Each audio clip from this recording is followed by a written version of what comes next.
While Canadians brace for the deal-making with the new U.S. administration, TD Economics put out a report called Setting the Record Straight, where they highlight that Canada is the #1 export market for U.S. goods and services. We have the second smallest trade deficit of U.S. trading partners, and we are a critical partner in oil, critical minerals, and tourism. Here to flesh it out, Mark Ercolao from TD Economics to show us a few charts and educate us along the way. So nice to have you here. Thanks for having me. Okay, so I want to start off with, you've got a story that you build through in your report, taking the reader through some charts and what are important. Yep. The first one, if we can bring that up, gives the beginning of the story, the overview of our trading relationship, but we are the #1 destination for U.S. exports. That's right, and it's important to note, Canada and the U.S. have always shared a pretty robust trading relationship, one of the largest bilateral trading relationships in the world. As far as an export market, that is right, Canada is the #1 export market for U.S. goods and services. With the 2024 data that we do have, that's looked at around $350 billion so far this year. With the exception of Mexico, that's about 2 to 5 times more than most other major U.S. trading partners. Yeah, significant. Okay.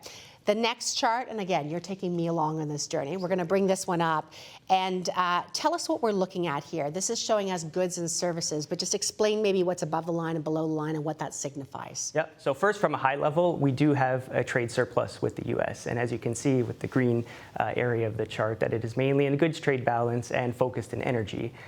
What's often overlooked is the services side. It is a smaller component of overall trade, but for many years, the U.S. has enjoyed a surplus with Canada on the services side, and that is mainly drawn from Canadian tourism and flow of dollars from Canadians to the south side of the border. Okay, so again, we have the surplus, but let's take a look at that contextually with the other trading partners, which is your next chart. So bring this one up. We have, will you tell me, what does this show us? Well, this is very important because yes, there is a fact that exists right now, is that the U.S. has a deficit with Canada. But if we compare that across major trading partners, we can see that Canada only accounts for 4% of the total U.S. deficit. So in theory, if you were to wipe out the trade balance, make trade even between Canada and the U.S., it doesn't really move the needle in terms of where the U.S. stands in their total trade picture with the rest of the world. All to say, when you take Canada's trade surplus with the U.S. right now, it only accounts for maybe 0.1 to 0.2% of American GDP, which is a very small figure. I think that last chart is important. I actually really like this one because it's the nature of what is the goods that are going, so to speak, over the border. And if we bring this up, take some time on this one because I love this one. Yeah, as the chart shows, it is our entire trade surplus with the U.S. is entirely driven by energies trade. And that's been around for a while. Canada is a massive supplier, especially of crude oil to the U.S. that they use in their refinery inputs for final domestic consumption.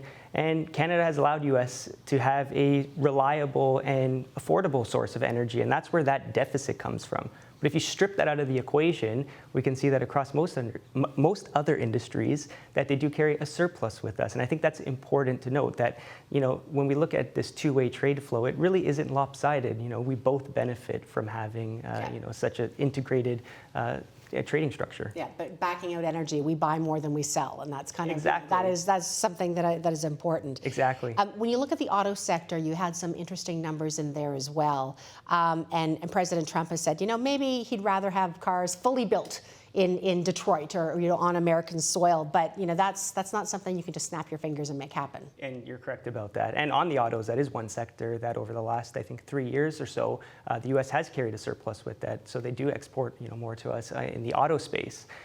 Trump has said that Canada creates 20% of the cars they consume.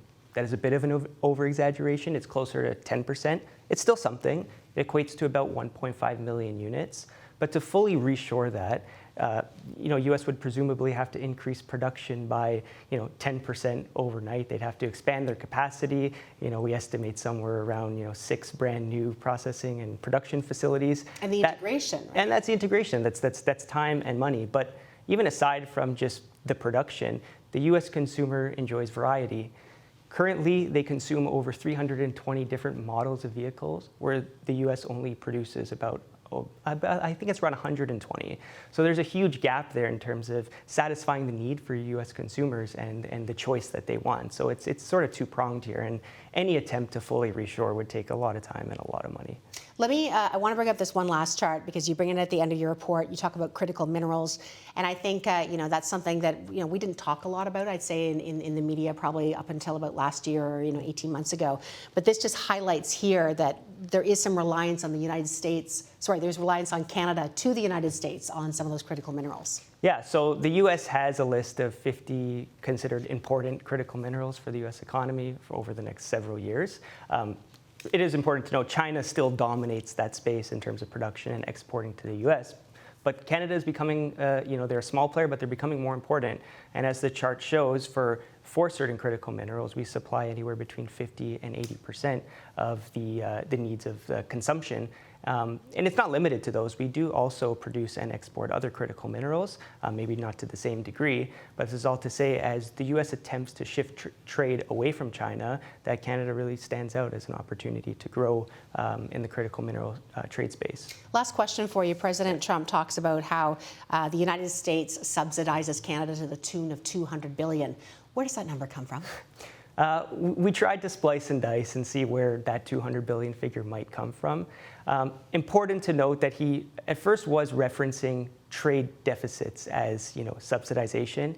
A deficit is not a subsidization. It's not like the U.S. just hands us money out of goodwill. They receive quality goods and services in exchange. But if you even do take the deficit as a proxy, that's still 4 or 5 times less than that $200 billion figure.